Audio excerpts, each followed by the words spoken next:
கிறிஸ்துவில் பிரியமானவர்களே, நம்முடைய ஆண்டவரும் இரட்சகருமாகிய இயேசு கிறிஸ்துவின் நாமத்தில் உங்களை அன்போடு கூட வாழ்த்துகின்றேன்.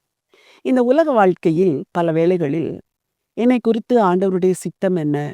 என்னை உண்மையாகவே நேசிக்கிறாரா தேவன்? எனக்கு ஏன் இப்படி ஒரு கஷ்டமான வாழ்க்கை?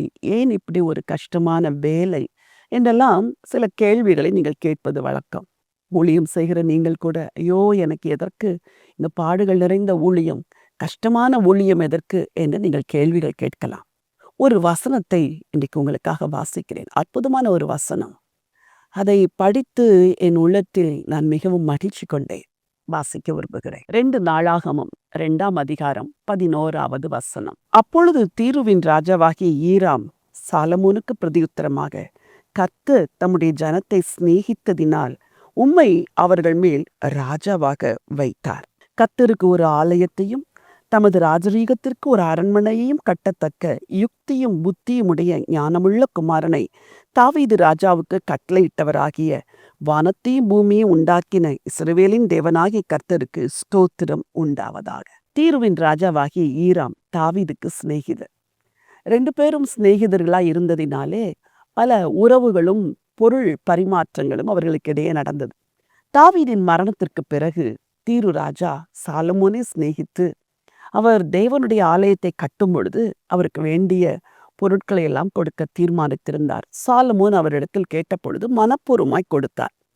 பொருட்களை கொடுத்த பொழுது தாவீதின் சிநேகிதனாகிய ஈராம் சொன்ன வார்த்தை, கர்த்தர் தம்முடைய ஜனங்களை சிநேகித்ததினால் உம்மை அவர்கள் மேல் ராஜாவாக வைத்தார் என்று சொல்கிறார்.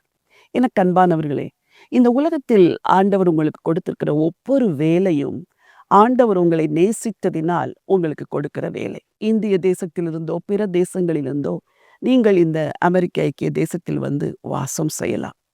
வேலை கடினம். உங்களுடைய விசா மற்ற எல்லா வேலைக்குரிய சட்டங்களும் இந்த தேசத்தை கடினமாக இருக்கிறது. இந்தியாவில் இருக்கிற நீங்களும் அப்படித்தான்.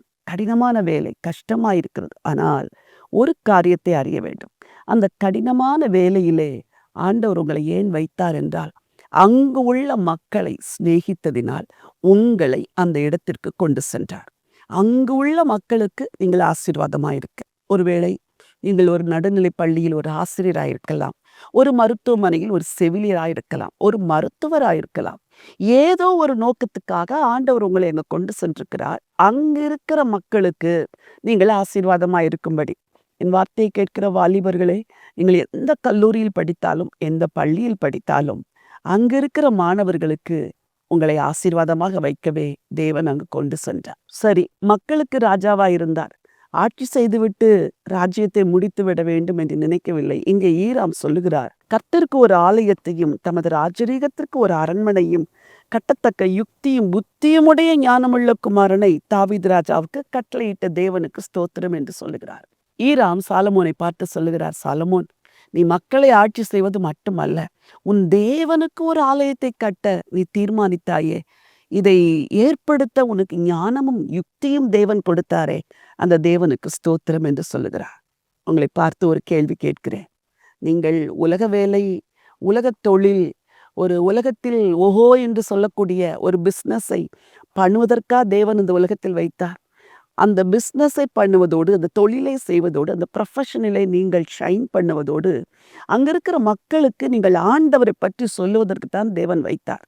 2வது, உங்களை நன்றாக ஆசீர்வதித்திருப்பார் என்றால், உங்களுக்கு நல்ல தொழில், நல்ல வருமானம் எல்லாம் இருக்கும் என்றால், நீங்கள் அதிலிருந்து வருகிற உங்களுடைய லாபத்தினால், உங்கள் வருமானத்தினால் தேவனுக்கு எதையாகிலும் செய்ய தீர்மானிக்க வேண்டும். அநேக வியாபாரிகள் இருக்கிறீர்கள், தொழில் செய்கிறவர்கள் இருக்கிறீர்கள். நினைத்திருந்தால் நீங்கள் வருடத்திற்கு ஒரு ஆலயத்தை கட்டி கொடுக்கலாம். நினைத்திருந்தால் நீங்கள் ஒரு மிஷனரியை தாங்கி இருக்கலாம். ஒருவேளை உங்களுக்கு வருகிற மிகுந்த ஆசீர்வாதத்தை கொண்டு நீங்கள் 10 மிஷனரிகளை கூட தாங்கி இருக்கலாம். சிலருக்கெல்லாம் தேவன் ஆசீர்வாதத்தை அள்ளி கொடுக்கிறார். ஆனால் தேவனுக்கென்று செய்வதற்கு மனம் இல்லையே.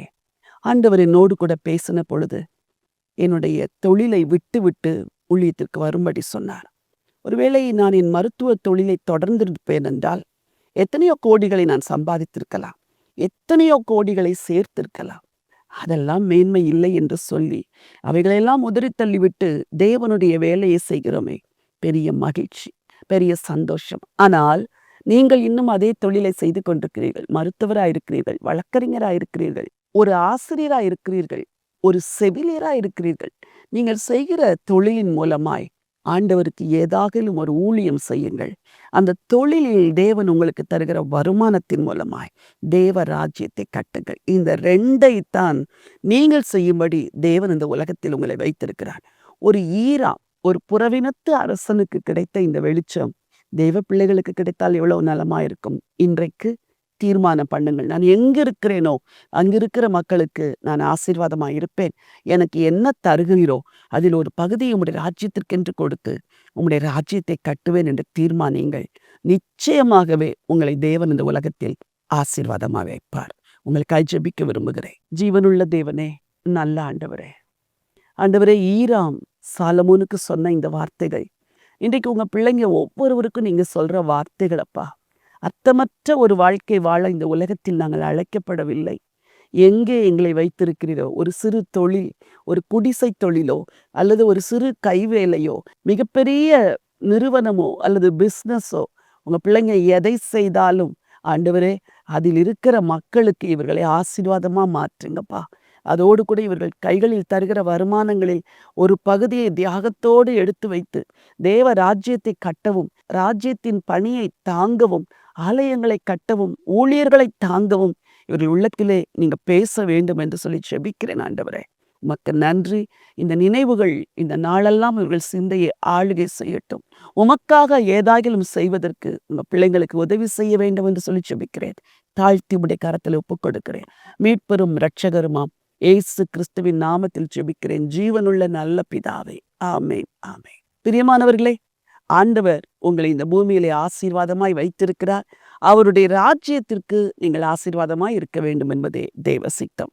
இந்த நினைவோடு இந்த நாளை துவங்குங்கள். இந்த நாள் ஒரு வெற்றியின் நாள். God bless you.